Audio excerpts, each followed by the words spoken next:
रात का समय था। जंगल में तेज बारिश हो रही थी।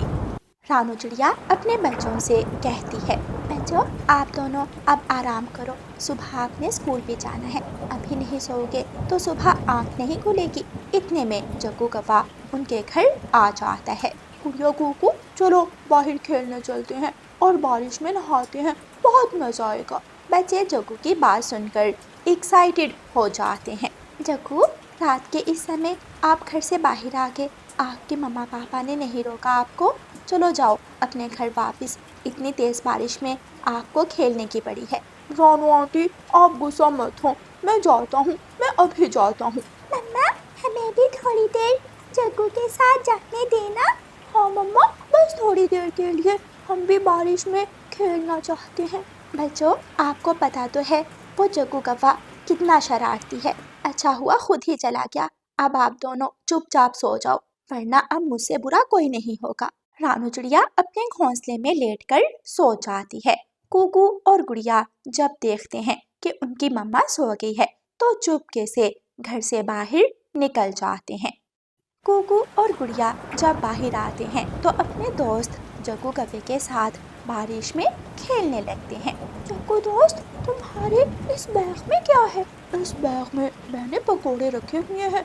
जब मैं बारिश में खेलने के बाद थक जाऊंगा तो बैठकर मजे मजे से पकोड़े खाऊंगा। आज तो बारिश का मजा दुबारा हो जाएगा। पकोड़ों का नाम सुनकर कुकू और गुड़िया के मुंह में पानी आ जाता है। जग्गू, हम भी तो तुम्हारे साथ बारिश में खेलने आए हैं, थोड़े पकोड़े हमें भी दो। हाँ जग्गू दोस्त, और हम तुम्हें कल अपनी मम्मा से कहकर मीठे लड्डू बनाकर खिलाएंगे। हाँ हाँ, तुम दोनों मेरे दोस्त हो, मैं तुम दोनों को ज़रूर पकोड़े दूंगा, लेकिन पहले मेरे साथ रेस लगाओ। रेस? हाँ हाँ रेस। जो यहाँ से वो पहाड़ तक पहले पहुँचेगा उसे एक पूरा डिब्बा मैं पकोड़ों का दूंगा, और जो पीछे रह गया वो कुछ भी नहीं खाएगा। ठीक है जग्गू, हम तुम्हारे साथ रेस लगाने के लिए तैयार हैं। कुकू, जग्गू और गुड़िया उड़ना शुरू करते हैं। तीनों दोस्त बराबर रफ्तार से उड़ रहे थे। जग्गू कौवा अपने मन में सोचता है, पकोड़े तो मेरे ही हैं, मैं किसी को दूं या ना दूं मेरी मर्जी, तो फिर मैं क्यों उड़ उड़ कर अपना आप थका रहा हूँ। जग्गू कौवा थोड़ा पीछे जाकर एक पेड़ पर बैठ जाता है और कुकू और गुड़िया उड़ते रहते हैं। कुकू और गुड़िया उड़ते उड़ते झील वाली गुफा के करीब पहुंच गए थे। ये मांस से भरे पक्षी इस बारिश में कहाँ उड़े जा रहे हैं? जल्दी से जाकर इनको पकड़ती हूँ, वरना दोबारा ऐसी बारिश में मुझे मांस खाने को नहीं मिलेगा। चील उड़ती है और कुकू और गुड़िया का पीछा करके उनको पीछे से दबोच लेती है। जग्गू कौवा दूर बैठा ये सब देख रहा था। अरे, ये दोनों तो चील के कब्जे में आ गए। भाग जग्गू भाग, वरना तुझे भी पकड़ लेगी। जग्गू कौवा जब घर जाता है तो गोरी कौवी जग्गू को पकड़कर उसकी खूब पिटाई करती है। कहाँ से आया है तू आवारागर्दी करके? कितनी बार कहा है चुपचाप घर बैठा कर। मम्मा मम्मा, कुकू और गुड़िया को चील ने पकड़ लिया। क्या? लेकिन कैसे? फिर जग्गू कौवा अपनी मम्मा को सारी बात बताता है। शुक्र है तुझे कुछ नहीं हुआ, अब जल्दी चलकर रानू चिड़िया को बताते हैं। गोरी कौवी और जग्गू कौवा रानू चिड़िया के घर पहुंच जाते हैं।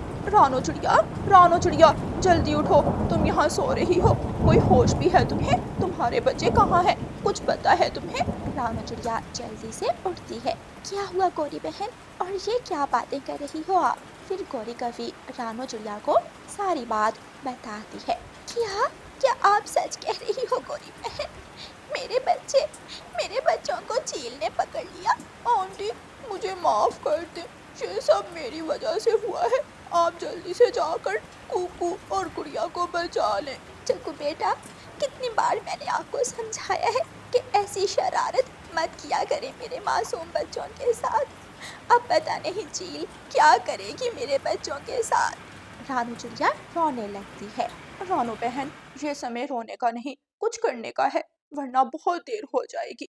आज तो बहुत मजा आएगा ठंडी ठंडी बारिश में तुम दोनों का गरम गरम शोरबा बना कर पीने का। आंटी चील, हमें छोड़ दें, हमें जाने दें, हम छोटे बच्चे हैं, हम पर रहम खाएं। तुम पर रहम खाऊं या तुम्हें खाऊं? रहम खाना मुझे नहीं आता।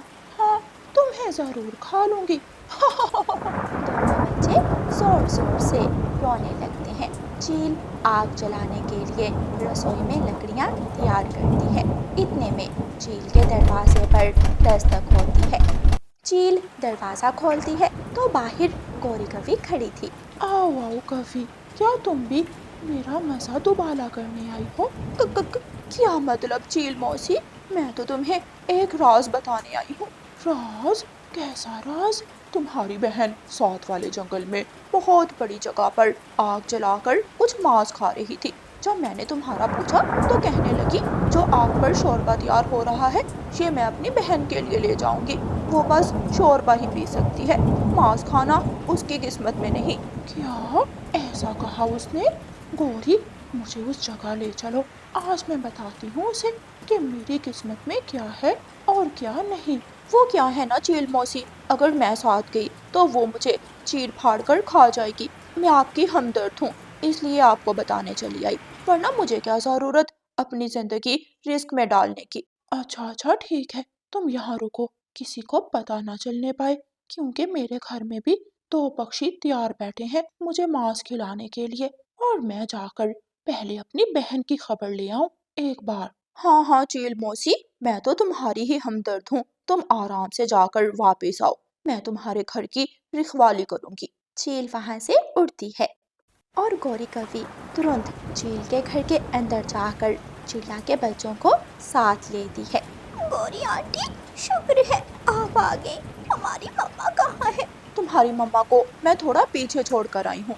बच्चों, चील को मैंने झूठ बोलकर भेज दिया है, अब जल्दी चलो यहाँ से, कहीं चील वापस ना आ जाए। गौरी कवि बच्चों को साथ लेकर वहां से भाग जाती है। मम्मा चिड़िया अपने बच्चों को दोबारा घर में देखकर बहुत खुश हो जाती है। मम्मा, हमें माफ कर दे, हम आपको बताए बिना घर से बाहर के खुद भी मुसीबत में फंसे और आपको भी परेशान किया। मेरे बच्चों, आपकी मम्मा की तो जान ही निकल गई थी।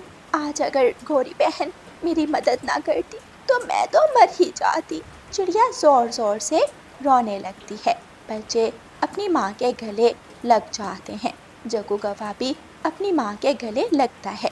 मम्मा मम्मा, मुझे भी माफ कर दे, मैं आइंदा कोई शरारत नहीं करूँगा, मेरा प्यारा बेटा। प्यारे दोस्तों, इस कहानी को लाइक, अपने दोस्तों के साथ शेयर और चैनल को सब्सक्राइब करना बिल्कुल मत भूलना।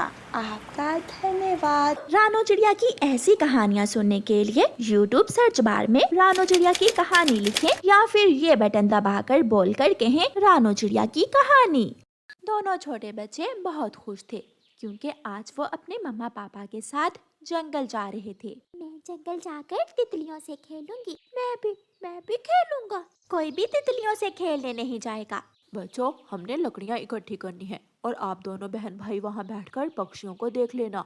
फिर वो सब अपने तिनकों के घोंसले से उड़ते हैं। वो सब उड़ते उड़ते घने जंगल में पहुंच जाते हैं। मम्मा और पापा चिड़िया दोनों बच्चों को एक बड़े पेड़ के नीचे बैठने का कहते हैं। बच्चों, यहाँ से जाना नहीं है, जब तक हम ना आ जाए आपने इसी पेड़ के नीचे बैठकर हमारा इंतजार करना है। और गुड़िया बेटी, आप हमेशा शरारत करती हो, मम्मा की बात सुन ली है ना? पापा, शरारत तो हमेशा कुकू भाई करते हैं, लेकिन मैं यहाँ से कहीं नहीं जाऊंगी।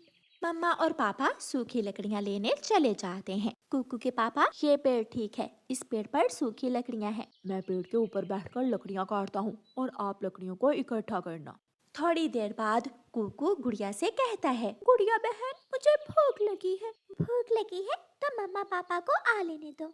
मम्मा पापा जब लौट कर आएंगे तो हमारे लिए भोजन भी लेकर आएंगे। मुझे कुछ खाने को दो, मुझे भूख लगी है, मुझे भूख लगी है। कुकू ऐसे रोने लगता है। ठीक है, मैं कुछ ढूंढ कर लाती हूँ, लेकिन याद रखना आपने यहाँ से उठना नहीं है। ठीक है, अगर बिल्ली भी आ गई तो फिर भी मैं यहाँ से नहीं उठूंगा। कुकू भाई, क्यों ऐसी बातें करते हैं? चुप करके बैठ जाएं आप। फिर गुड़िया अपने छोटे भाई के लिए खाने की कोई चीज लेने चली जाती है। गुड़िया एक पेड़ से दूसरे पेड़ तक जाती है, लेकिन अभी तक उसे कोई भी खाने की चीज नहीं मिली थी। गुड़िया दाना या कोई फल ढूंढती ढूंढती थोड़ी दूर चली जाती है। म्याऊ म्याऊ, मिल गया, मुझे चिड़िया का छोटा सा बच्चा खाने को मिल गया। म्याऊ। काली बिल्ली छुपकर कुकू को देख रही थी। काली बिल्ली के मुंह में पानी आ रहा था। काली बिल्ली आहिस्ता आहिस्ता चलती हुई कुकू के पास आती है। कुकू का ध्यान दूसरी तरफ था और काली बिल्ली कुकू पर हमला कर देती है। बचाओ बचाओ, गुड़िया गुड़िया बहन।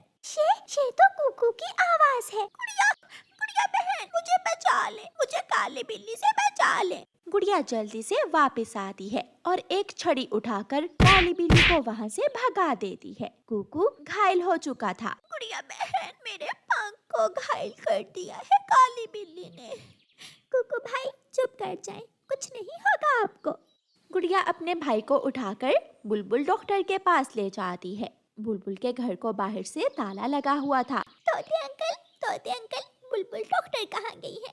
बुलबुल तो अभी अभी फूलों का रस लेने गई थी। अंकल, मेरे भाई को बचा ले। आप मेरे भाई का ख्याल रखें और मैं बुलबुल डॉक्टर को बुला कर लाती। फूलों के बागीचे की तरफ जाओ, बुलबुल जरूर फूलों के बागीचे की तरफ ही गई होगी। फिर गुड़िया जल्दी से उड़ती है और फूलों के बागीचे की तरफ जाती है। बुलबुल डॉक्टर, मेरे भाई को बचा ले, जल्दी चले मेरे साथ। मेरे भाई को काली बिल्ली ने घायल कर दिया है। ठीक है, मेरी ये फूलों की टोकरी उठाओ। गुड़िया बुलबुल डॉक्टर को साथ लेकर आ जाती है। बुलबुल कुकू को घर में ले जाती है और कुकू के पंख पर पट्टी बांध देती है। गुड़िया बहन, अब मैं ठीक हूँ। अब मेरे पंख में दर्द भी नहीं हो रहा। कुकू भाई, मम्मा पापा बहुत परेशान होंगे। मुझे जल्दी से मम्मा पापा को सारी बात बतानी होगी। गुड़िया बेटी, कुकू यहाँ सुरक्षित है। आप जल्दी से जाओ और अपने मम्मा पापा को जाकर सारी बात बताओ। गुड़िया बुलबुल के घर से उड़ती है। कुकू के पापा, बच्चे तो यहाँ नहीं है।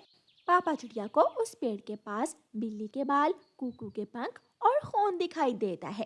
रानो, गुड़िया की मम्मा, खून, यहाँ खून है और कुकू के पंख भी पड़े हैं।